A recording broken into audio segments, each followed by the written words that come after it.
how are you? I am very good. How are you? I'm well. Welcome to the Runaway Show. Beg your pardon? I said, welcome to the Runaway Show. It's so good to see you. Thank you so much for having me. It's been a while since we've chatted. How are you doing? Yes, I'm doing very well. How are you? Are you in Mumbai? I'm in Delhi at the moment. Sorry, I'm just getting used to this smaller screen. It takes some Yeah, well, yeah, good. we actually do it a little differently. Otherwise, our speakers' faces just get completely, filled with comments and things like that. But you've been doing a lot of traveling through this lockdown. I've been following you. You were in Goa, and then you said you were going to Kashmir for some time, and now you've, of course, spent some time in Mumbai. I was in Goa for a bit. Now I am in, I'm currently in Delhi. I am thinking I've got trips planned to Jaipur. We may even go up to Dehradun, to Gangotri for a while. Banaras. I got a few trips planned. That's fantastic. That's fantastic. Well, I haven't gotten on a plane for a really long time, but just to get on with this show, I'm sure all of my audience is familiar with you. But for those who don't know Shayamal is a psychologist. He's a sports scientist. He's the founder of Heal, and he works with a lot of pro athletes. He's also an ex-monk. Is that right? An ex, sorry? Monk. Yeah. Sorry. Yes. Yeah. Yeah. And now also an author of the third book, right? Isn't this the third book that you've just written? Yeah, correct. It's called Breathe, Believe, Balance. Yes. We're going to talk a little bit about that book, but I would like to complete my introduction by also calling you a marathon runner, in fact, an ultra runner. And, I want to get started with that journey. Tell me about how you got into running. And marathons are not exactly the most comfortable thing to go after. So, what prompted you with all of these things that you're doing? What pushed you into running? Gauri, my running journey started in the sort of late 90s, about 97. I finished school. I was trying to become a professional cricketer. So in South Africa, fitness and running is a major part of our training regime. So, and when I realized that I couldn't play, I started to become a coach. And when at the age of 18, when I started coaching and working with professional athletes, I wasn't probably in the best shape of my life, And then, I found it very difficult to win the respect of my players when I wasn't in the best shape, So given the little time that I had, because I was always on the cricket field with them, I was always working, coaching, whatever little time I had, I took up the sport of running because, I really, I had a lot of respect for runners. I saw how my athletes were running. I wanted to be good. I wanted to challenge them at something that they were good at. So running really entered my life as a form of winning the credibility and respect of my athletes. Okay, and that's an interesting thing because, people don't realize this, that when you want to work with a professional athlete, right? A professional athlete is not interested in how many books you've written, how many university degrees you have. They're interested in what you can do with that knowledge. How have you applied that knowledge on yourself? So you got to win their respect and win their credibility by what you can do, not what you can say, So that's how running became a core part of my life. And I started putting in a lot of time. I started getting better at it. I started challenging them, and professional athletes, Gauri, they're crazy, They're constantly raising the bar. So I remember after starting running, within 2 months, I probably ran my first half. Within 3 or 4 months, I ran my first full marathon. After I ran a full marathon, I was super excited. I went to the training ground. I went to Kingsmead Cricket Stadium, and all of the guys were like, what's so hard about running 42 Ks, when you go and run the comrades. And then, so so they were the ones who really pushed me to get into that running. And I took to that whole ultra better than I did running, actually. How many times have you done the comrades, Shayamal? I run one comrades, one downhill. I'm supposed to run an uphill, but what happened on the year that I trained and wanted to run it was Mahesh Bhupari made the finals at Wimbledon. So I couldn't leave him. Wow. So that was the reason That's why incredible. I kind of, huh? I said, that's incredible. Yeah, it was, I mean, I absolutely, after a 2-week journey, after traveling, I mean, as you know, I traveled around the world with him. And with making a Grand Slam final is, it's not as easy as Rafa and Roger make it look. It's a big event in most tennis players' lives. So, you know, I just pushed that off, and then so that was it. That's fantastic. So, you know, I want to talk a little bit about, actually, I have a lot of things that I want to talk to you about, but, you know, I'm just so I make sure that I've gotten in a little bit of everything. You founded Heal, and Heal works with a lot of athletes. I know you work with a lot of non-athletes as well, and, you know, rehab and physiotherapy and things like that. One of the things that I wanted to talk to you about was, you know, running and injuries amongst runners, right? And I know that as an entrepreneur, you absolutely understand the concept of you know, scaling. And I feel like, you know, India is probably going through this transition right now where, you know, marathon running has sort of become a very, like the thing to do, right? They call running the new golf, they call it all kinds of things. But, you know, I just feel that there's this sudden surge, which is kind of like a lot of people are going after running and they're pushing themselves and they're doing a lot and they want to break their own PBs, etc. Are you really seeing that there are more runners sort of getting injured because of this trend? Do you see that happen through your work in Heal? Yeah, I mean, I see this a lot. You know, one of the biggest dangers that I think amateur athletes don't understand is that it's physically not possible to push your body on every training session and push your body in every race. Professional athletes don't do that, you know. The other difference that they don't understand, and one thing that I saw at Heal was that a professional athlete would spend at least 50 to 60% of his time in recovery, you know. So 40% of his time is in training, and 60% of the time is recovering from that session so that he can push himself. And what's happening in the amateur running ecosystem in India is everybody's going out there and running every single day. They're trying to get better. They're trying to get faster. But they're not taking supplementation into account. They're not managing their body. They're not managing their training. They're not managing their state of mind. They're not getting adequate rest. They're not doing any of these parameters. And that's why we see all of these casualties and fatalities amongst the running community where people are just dropping dead. I mean, it's crazy. People are running at 7 minutes a kilometer and then dropping dead from it. They're not dying because of running. They're dying because of the exertion that their body is going through every other time, and the inability to really recover, listen to the body, give it time to rest. You know, and I use myself as an example. You know, I keep telling people I've run close to probably 40 marathons in my life. You know, and on a year to year, I would try to run about 3 to 4 marathons, which is quite a bit, you know. And I said the reason I do this is because I'm not running at my fastest. I'm running to enjoy it. You know, I understand that if I am trying to run a 3:15 marathon or a 3:20 marathon, it's going to come with 20% more workload that I'll have to put in training. I'll have to take 50% more time to manage my body, and my probability of injury goes up. So the question is, before I chase a goal like that, I have to ask myself, do I have more time for recovery? Do I have more time for training? And can I risk getting injured and staying away from a sport that I love? If the answer to these questions is no, or any one of them, then you got to readjust your bar. So this is the problem. The problem is people are not in tune with what they want, how they want, and how to go about it in a really rational mindset, which is why these injuries keep cropping up.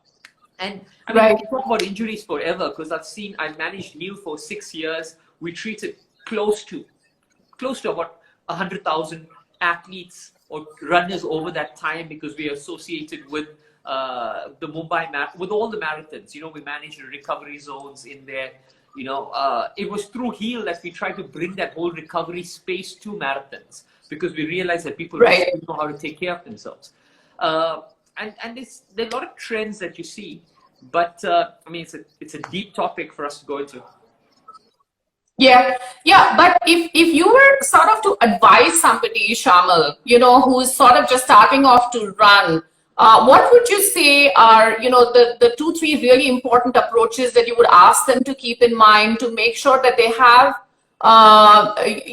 sort of like an amateur running career that is actually sustainable, right? What would be like the two, three really important things that you would say, that people who are getting into running must really be mindful about? So, here's something interesting. In fact, this morning, I had a conversation where a client phoned me up and says, listen, I want to get into running. Can you design a program? Can you help me? Can you tell me what shoes? Can you tell me all of this stuff? And I said, listen, I've worked with some of the Kenyan marathon runners for a while, and I keep going back often.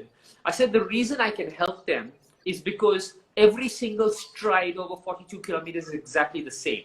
Their posture is the same, their Right. technique is the same. So we understand how to optimize it. With an amateur, every 500 meters, your posture is changing, your technique is changing, your foot striking is changing. So what am I actually going to change? How am I actually going to optimize you? So for anyone who's training, before you start worrying about your shoes and start worrying about everything, the secret is to really start getting on the road and building up your pace, building up your time, making your body stronger. You can really only understand the science of performance when you've got a base level of training and strength, a base cadence that you can maintain over a prolonged distance, and your body postures are not changing. When you have these in order, then we can start recommending the right shoe because your foot striking pattern is consistent. Then we can start monitoring your hydration because it makes sense to understand what your sweat analysis is like. We can start improving your cadence because your cadence is the same kilometer by kilometer. So my golden rule for people who are starting is don't get distracted by or inundated by the advice out there. The only thing you need to do is find consistency first. Consistency in getting out there, consistency in running, get it used to your body, see what your body is feeling like, see how it responds. Learn to listen to your body more than anything else. It'll tell you when it's resting, it'll tell you when it needs to go harder. Like when I went for runs, when I was in South Africa, I was averaging, you wouldn't believe it, between 180 to 200 kilometers a week when I was trying to run ultras. And I had no set schedule. All I knew was that in 6 days, I had to hit 180 to 200 Ks a week.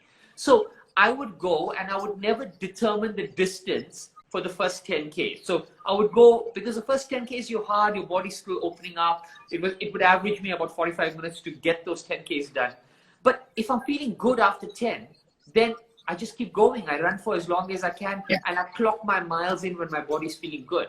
When my body's not feeling good and I feel like I'm battling every step, I start listening to my belly and I pull back, take a break. So you have to be in tune with your body.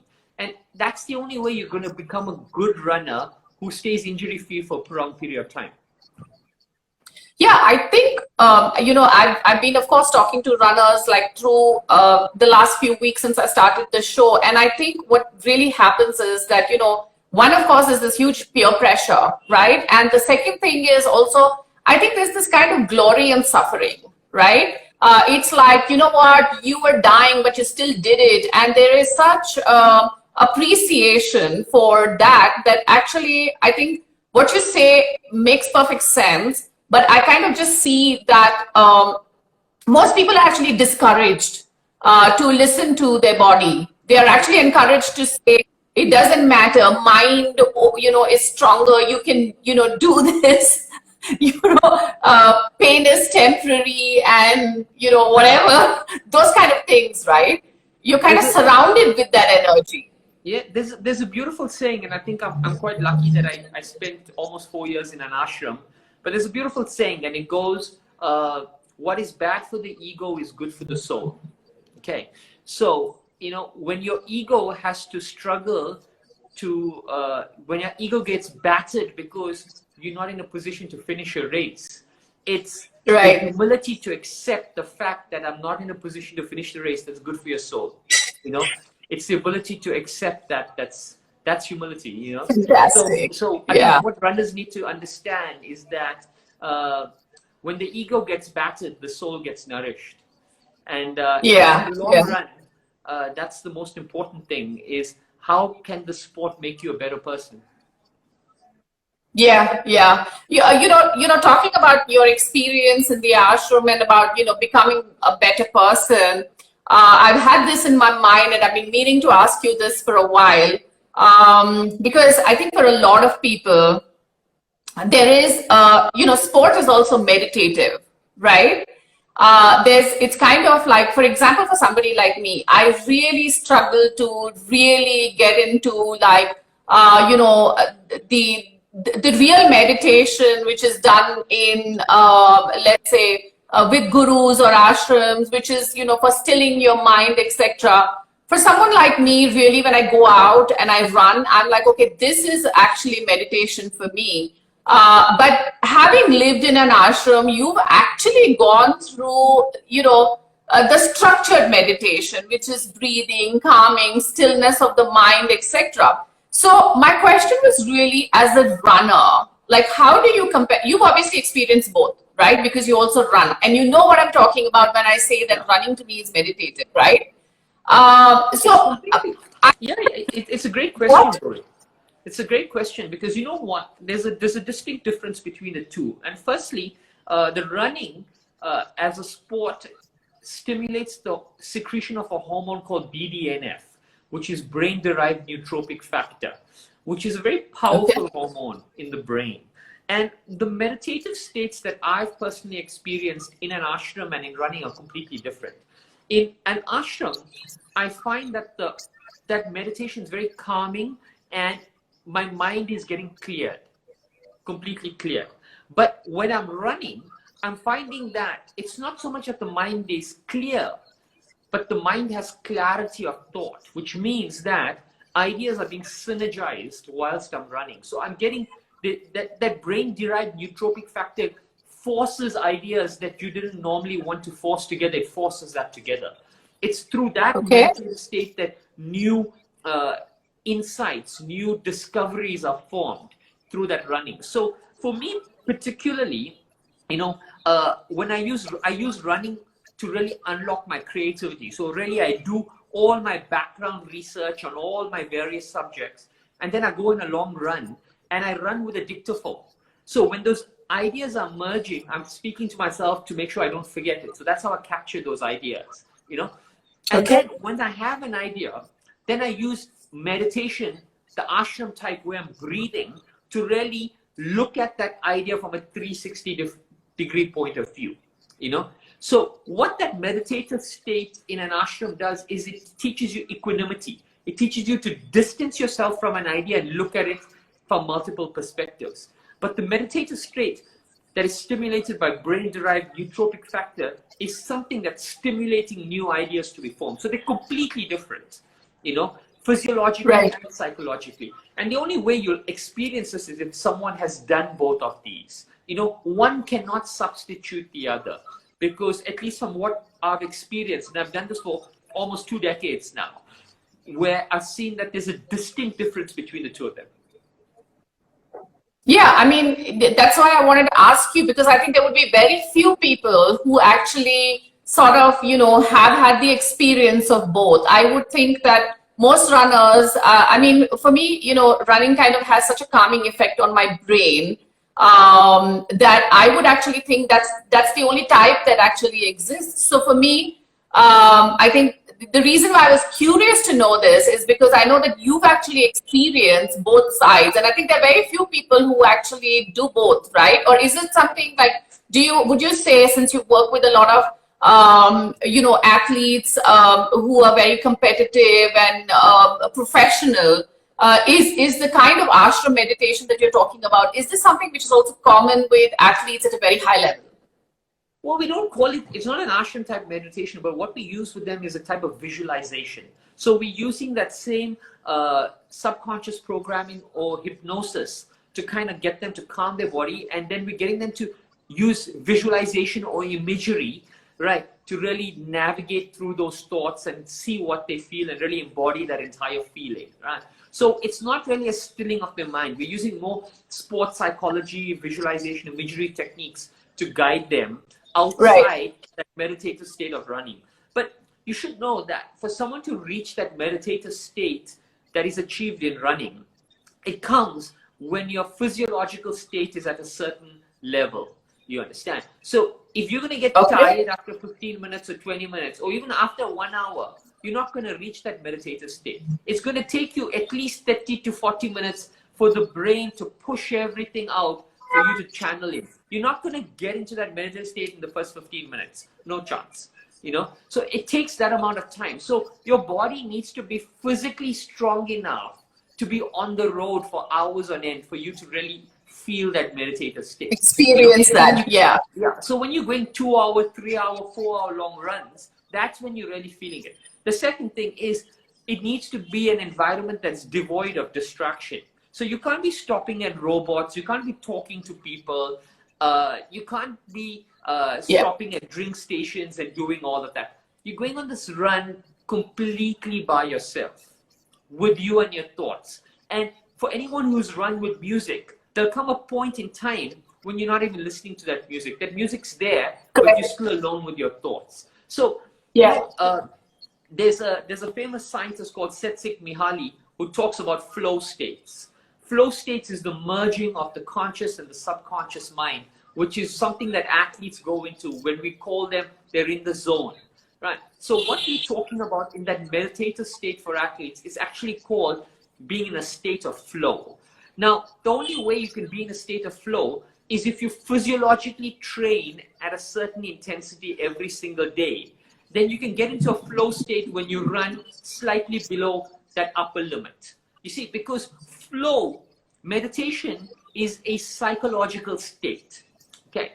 And if your body is physiologically exhausted, the first faculty that's compromised is psychology, you know, which means you can't think when you're exhausted, right? That's what it simply means. You cannot think when you're exhausted. So if your body is not strong enough and you're exhausted, how on earth can you even get into a state that is psychologically at its optimum? You know, it's not possible. Right. I'm just going to take a step back, you know, at something that you just said, Shayamal, where you talked about, that to reach that state, you also sort of need to be devoid of any distractions when you're running, right? Yeah. And it does appear that that group training, you know, does appear to have its benefits, and, you know, getting pushed by peers, etc., sort of, you know, is also got things that you can actually gain from. I'm so sorry about that. Yeah. Sorry.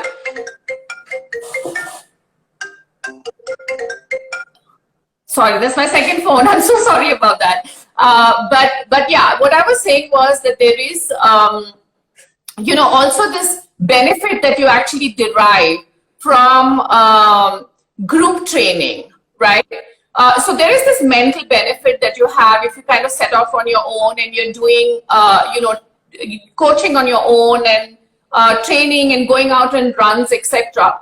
But between the two, because obviously also, you know, group, peers, etc., there's also things to be gained mentally and also in your performance through group coaching, right?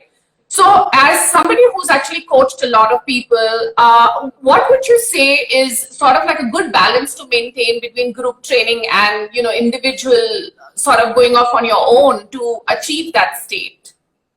So in a group training session, there are few parameters that need to be maintained. Like, for example, the Kenyans always train in a group, okay? But there's certain rules that we have in place when we're training with them, for example, in a group. What it is that, you know, each group is broken up into 3 paces, right? So there's somebody who's running at a certain pace, someone in the middle, and someone that's a slightly slower group, okay? The support is present for each 3 groups, okay? And they left to sort of run, and runners can drop between groups and increase between groups. Now, what's happening is you can't run as one group with one predetermined pace. So if you to pretty much do effective group training, right, you need to have people at 3 different tiers, and then members move between these groups based on how they feel. If somebody wants to recover, they'll drop a group. Somebody wants to push, they push themselves a little harder, right? And the support that's available on the route needs to be support for all three groups all the time. Now, if you are thinking that group training is 20 friends getting together and running together, that's not group training. That's only probably 2 or 3 people are getting some benefit, or 5 people are getting some benefit from it. Everyone's running, but there's a massive difference between whether that session has actually helped in the improvement, physiological improvement, or has it been a maintenance session. And there's a good chance it's all contributed to pure maintenance, right? So even with group sessions, the second thing is there needs to be purpose to it. So what are you actually trying to achieve in a group session? And that's the most difficult thing. If you're taking people of differential talents and you put them into a group, it's very difficult to have a single purpose in there, right? Group training, when you have people at the same level, you're able to maintain certain speeds, certain cadences, you're able to maintain certain tempos, and that's how you're getting the benefit of it. Because if these variables are consistently changing within that group dynamic, the purpose is not being achieved, and that's one of the fundamental mistakes in amateur training, is that we don't approach a training session with a clear purpose, and we don't execute in alignment with that purpose. So that's right. And yes, for an amateur, it has a lot of benefits to train in a group, because you get out there a few times a week, there's someone to push you, things like that. But I would strongly encourage that the greatest learnings about yourself happen in isolation. So it's really important for you to push yourself and do these big runs by yourself, because to be honest, running is a single sport. You're alone 90% of the time. Even when you're running with 40,000 people at the London Marathon, you are still alone. It doesn't matter. At any one time, you'll have 10 people around you, with the exception of the start and the end. You don't have 40,000 people near you. You're by yourself. It's your battle. You need to figure it out and discover it yourself.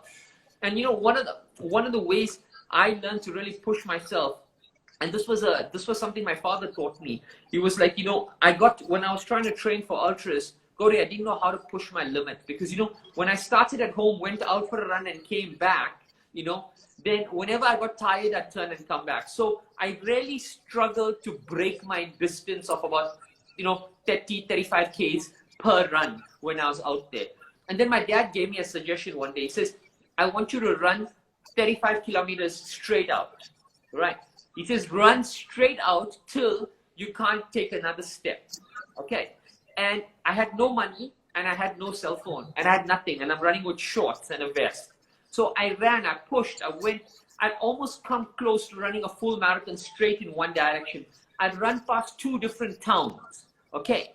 And when I got to the point where I can't, I had to stop, have some water, and now figure out how I'm getting back home, right? So I had to run back home, right? And that was the way that I physiologically broke every conceivable barrier that I had. And that's how I trained from there on. From there, I trained on by pushing myself as hard as I possibly can in one direction. And when I'm absolutely exhausted and I've got nothing else, turn and get back home. You'll find the strength from somewhere, So this can only happen alone. This can't happen in a group, because everybody's limits are completely different. So how you push yourself is a very individual relationship with yourself. Yeah, I think that's a fantastic story, and there's a great takeaway from that anecdote that you just described. I wanted to show you what I'm doing these days, Shayamal. This is what I'm reading. Amazing! Thank you. Well, I actually wanted to finish it before I got on this call with you, because I thought that I might have some insights, but I'm still just past the first chapter of self-love. But I thought we could probably give our viewers a little bit of a crash. What do you say? Like a compressed version. Why don't you just tell everybody what this book is about? Yeah, sure. The book's written.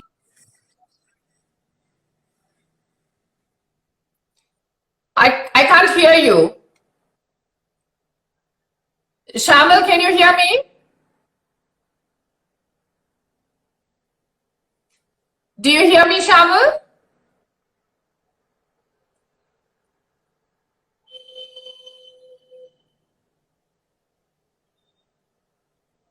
I'm not able to hear you.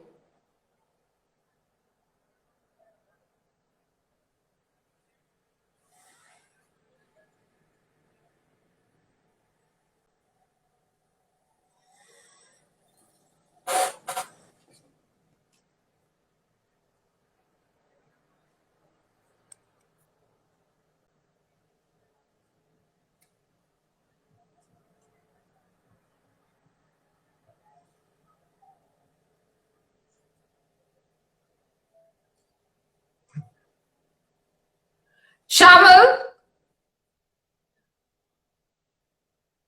we can't hear you. We can't hear you.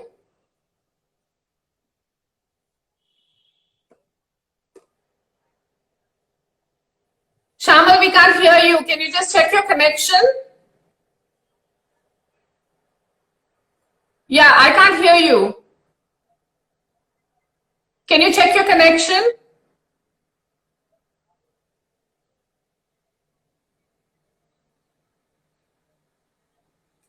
Are you able to hear me?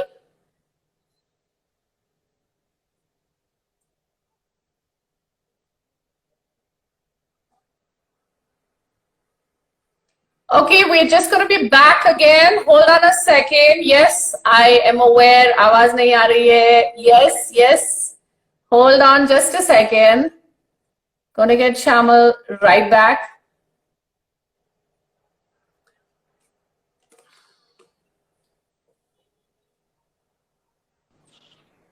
Hi there. Hi, Shayamal. Yes, I hear you now. Yeah. So actually, from the time that you started to tell us about Breathe, Believe, Balance, the book that you've just written, I muted or something, and I have all these messages where people couldn't hear you. So can we just start again with the book?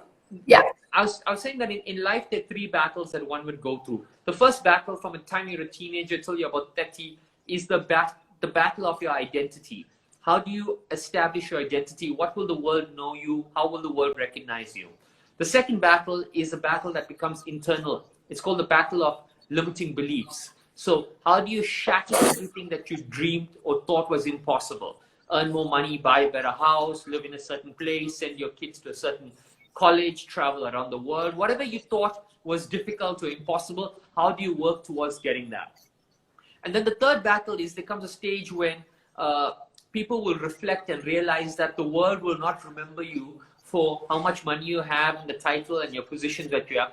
They'll remember you for what you've done and how you've contributed back to society. So the third battle is called the Battle of Transcendence. And this book gives you the tools and tips and techniques from 3 lenses: the lens of sports science, the lens of psychology, and the lens of spirituality, to help you address these 3 battles. And it helps you answer the fundamental questions. How do you fall in love with yourself? So that takes care of your self-worth and your self-confidence. How do you deepen your emotional relationships with people? What is the science of emotional connection? Okay. You are a byproduct of the people you're surrounded by. So how do you deepen that? It teaches you to discover your strengths. And that's a chapter that's really laden with sports science. Chapter 3, where I give you and I walk you through how I work with different athletes across various codes of sport and how we peel away the layers of teaching them to discover themselves. And then chapters 4 and 5 is your subconscious programs. Subconscious programs are the lens through which you view the world. Okay, based on that, based on how you view the world, okay, your limiting beliefs are set. Then I teach you things like mindful communication, transcendence, and engineering your environment. Even that chapter 6, has got a lot to do with sports and the relationship between an athlete and his environment. And so that's what the book is. It's really a workbook, to be honest, more than a reading book. It's a book that has tons of exercises that will guide you through the process of self-discovery in some shape and form. And it's got some beautiful anecdotes, from working with the Kenyan marathon runners to working with Kings 11 Punjab, the South African cricket teams, traveling with Mahesh and Sanya on the tennis tour. There's tons of anecdotes from working with all of these people. That's fantastic. I'm looking forward to reading it, and it's great to know what is in store ahead. And I'm sure I think for runners there's lots to sort of gain. I have a question for you on your experiences at I know you've spent some time in Kenya and Eton, but before I go there, I want to kind of steer back to the book where you sort of touched upon the subject of relationships, right? And you've talked about that aspect of sort of strengthening your relationships, and I think for a lot of athletes, especially athletes who are at a very high level, the kind of relationships that they have in their life seem to sometimes, negative relationships actually can become like a really huge motivation, kind of like, you want to prove yourself, etc., etc. But there's also this sort of school of thought, which is like, keep your environment sort of as less stressful as possible so that you can focus. In fact, to the extent that I think a lot of coaching camps, etc., encourage you to come alone, be alone, not sort of really, load your mind with a lot of emotional drama. So there seem to be like these two different type of motivations that exist, right? There's the negativity, which can really sort of push you to prove yourself, and there's also this other aspect. And I just want to kind of relate it back to the book, because I know that your book talks about relationships and sport, and there is that connection between performance as well as keeping things kind of like really neat in your sort of emotional space in your brain, right? But what do you have to say about negative things actually driving your performance? So, I mean, a lot of people use sort of reverse psychology to try to push themselves. It's when you're using something negative to drive you, okay, you're operating from a completely different mental space, and you're operating from a mental space where you're pushing yourself to prove something to someone else. Okay, that mental state is not sustainable. You can't stay in that mental state for a long period of time. So you can probably do that for one race, you can probably do that for one game. You cannot hold that mental state for an entire season. You cannot remain angry, you cannot use negativity for an entire season, which is why it's more important for you to draw that motivation and that hunger and that desire from within. There has to be an alignment and a clarity of thought with why you're doing this. When you get clarity of thought, you look at psychologists like Beck and Alfred Adler and all these guys, they clearly say when you have clarity of thought around your goal, your physical and cognitive faculties will align to help you achieve that. Now, when I talk about relationships, you're a byproduct of the people around you. I've seen so often that the relationship with the coach and the relationship with the trainer is the most important thing, because those are going to be the last people you see before you start competing. They're going to be the people you see when you get a break. That relationship needs to be so honest and so transparent, because they're the ones who are going to pull you out of any hole, or they're the ones who are going to help you or know when you're really sitting in a comfort zone and push you out of that comfort zone. Okay, so that relationship is integral, and I've said this for the longest time. In the book, I even speak about it, that some of my best athletes who I've worked with have made me become a person I hated. I was vulgar, I was rude, I was swearing them. I was conscious of what I was doing at every single time, right? But I needed to become that person to push them out of their comfort zone, okay? Because the more talented you are, the more likely you are to sit in that little comfort zone, right? Because even when you're sitting in a comfort zone, you're beating people on any other day. You understand? Now, but the thing is that you're not going to be fulfilled because you're not tapping the upper limits of your potential. My job as a coach is to ensure that you're tapping the upper limits of your potential. So in the book, I keep talking about the first 3 chapters. I talk about knowing yourself, which is incredibly important. But more important than that is also knowing the type of person that you need to keep in your ecosystem who can knock you out of your comfort zone. That's equally important, because if you don't engineer your environment to have one of those people in there, right, you'll sit in your comfort zone for the rest of your life, okay, and you'll not tap into your potential. And I'm quite lucky that I work with the top 1% of athletes in the world, people who are really at the top of their game, okay. And when you're working with people like this, it's a very transient relationship. They are pushing me and I'm pushing them, and that relationship is forged on one thing. And I was telling this to one of the people I was working with, and I was telling them that my secret to being able to get the best out of my athletes really transitioned when I got to a position where I didn't need that job anymore, you know, and that's a secret. You see, when I don't need the income from coaching anymore, I could say whatever I needed to say to make sure I'm going to get him out of his comfort zone.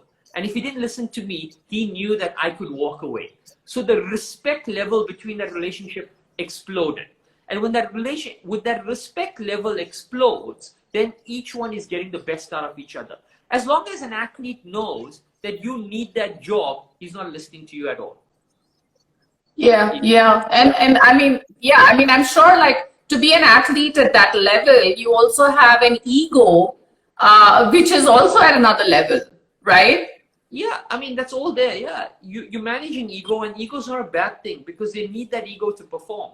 So we're never trying to kill the ego in any shape and form, you know, but that ego is not present in that unique relationship that I have with the athlete. There's no need to have an ego. He's not walking in there with an ego. You know, I see him in everything. I see him when he's injured. I see him when he's paying. I see him when he's fighting with his wife or his girlfriend. I see whatever. I see everything. What is there to have an ego about? But that ego, yeah. I need to protect that ego because that's the ego he needs to win. You know, yeah. if he walks into a playing field in a vulnerable state, he's dead. He's dead before the competition even starts. You know, I need him to feel like he's the best thing since sliced bread, because that's the arrogance and that's the ego that's needed to really bring the championship home. Yeah. I mean, it's really amazing, you know. I mean, Shayamal, you literally straddle across worlds which are so incredibly different. There's, you know, the meditation, and there's that spiritual part which literally needs you to kill your ego. But, you know, when you actually go out into the competitive world, you literally need to use that ego because, yeah, I mean, that's literally what gives you the edge, right? I mean, it's just such an incredible thing to have to, and I think it's like, I don't know how do you kind of like, you know, literally like straddle between these two different worlds? Well, it's the secret is to just know yourself. That's what I'm saying. You know, the only way I could straddle it is when I understood myself well enough. And I wasn't always this person, Gauri. You know, I've made plenty of mistakes in my life. When I was 20 years old and traveling with athletes, you know, my ego got inflated because of the success of my athletes, you know. So, you know, you move that, you make mistakes, you learn that, you know, your athlete gets carried away, you get carried away, you know. Then through meditation, I realized that these were the mistakes. I've made mistakes of getting too close to athletes. I've made mistakes of not getting close enough to athletes. I've made mistakes of, you know, using ego in a bad way. You know, I've made tons of mistakes. Now, through working on myself, through introspecting, through spending time in solitude, for the longest time, I used to only work 8 or 9 months a year. I take 3 or 4 months off where I'm only spending time by myself, just peeling away the layers of everything that's happened in those last 8 months and how am I learning and growing and moving forward from there. So to be able to straddle anything in life, it's a byproduct of how much time have you spent in peeling away the layers of everything that you've learned, in truly understanding something. You know, I'll tell you a crazy story that happened just not even 30 days ago when I was sitting and I went to a friend's house and there was a beautiful function going on, a beautiful party. There were only 3 people in there. And one of my friends is an epitome of luxury. You know, he experiences the world only through luxury, you know, from wearing the finest clothes to flying first class to having speed dial the most famous people, the richest people, everything. You know, if he needs a certain food, it's flown in from a certain place in the world, and that's how he experiences. That's how he experiences life. And on the other end of it was a beautiful friend of mine who lives in a 1-bedroom apartment in a basement, and he's a musician. Okay, and for him, not just the note, but the ambience that a note leaves in a room after the note is played is as important as the note itself. And he experiences life through the feeling of music. What does music actually do? And how can you actually, you know, spend an entire decade just to get a note right? That's his work. And I'm sitting between these 2 people, and none of them is pitying the other person. There's no pity at all. But each one of them is completely envious of the other because each one feels the other is experiencing life less because they're not looking at it through their lens. And I'm sitting there and I've realized at that point in time that there's a massive difference between knowledge and there's a massive difference between awareness. You can sit there and I can have the knowledge that a person experiences life through this lens. But the awareness to see life through that lens is completely different. And that is what you should aspire to in life. You should aspire to see life through the lens another person sees it, as opposed to merely having the knowledge of how they see it, you know? And that's how I straddle these worlds. I straddle the world because I aspire to look at life through that lens. I don't judge it. I experience it through that lens. So I understand why it is they think and act and behave in a certain manner. Yeah, yeah. Well, I mean, and I think that's necessary because I feel like, you really are exposed to so many different worlds, right? With all the different roles that you actually play. So it's a really interesting perspective there. Some time ago when we met, you had actually told me about this time that you had spent at the high altitude training center in Eton, and I was just wondering if you can tell us a little bit about that before I move on to my famous rapid fire for you. Yeah, sure. I mean, Eton's a beautiful place. The high altitude training center, it's not new. I mean, it's set up in early, probably mid 2000s. I think it was set up. It's a beautiful center. It's the only swimming pool in Eton. It's the only real facility where foreigners come and stay and spend time. Otherwise, you're living in shacks or tents or training camps with the athletes.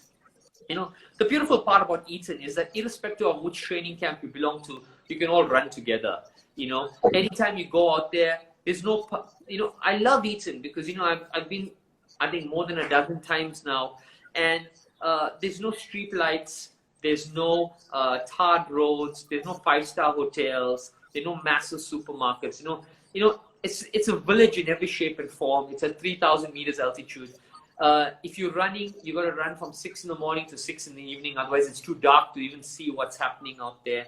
But it's just a beautiful culture of runners supporting each other. They push each other. There's a Kenyan philosophy that they speak of, which is good people make people great.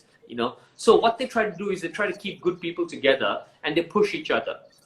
And Eliud Kipchoge, for example, or a Dennis Kimito or a Wilson Kipsang, he will use the money that he earns to fund a training camp for about anywhere from 30 to 100 different runners. Those runners will wake up every morning and run with him, right? And it's a mutualistically beneficial relationship. That money is funding the next tier of runners who will keep that village alive. But Wilson or Mary Kitane or all of these people know that these runners are also pushing them to stay at their best, So it's such a beautiful relationship. And one of the interesting things about that is, they eat super healthy. They eat farm to table. So they're growing everything. They're eating everything. When you live in a training camp in Eton, everybody shares responsibilities.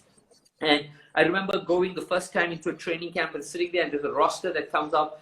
And I mean, they're Olympic champions and they're Paris and London Marathon and Boston winners all there. Their job is to cook or clean today or wash the dishes, So when you're a runner in that village, in that ecosystem, you're not special in any shape and form. Yes, you're special, but everybody's special. You can throw a rock and you hit someone who can run a marathon in 2:10, So it's just a beautiful place. And I would encourage anyone who is really passionate about running to just go and spend a week there and just absorb that environment and atmosphere for everything that it has to offer.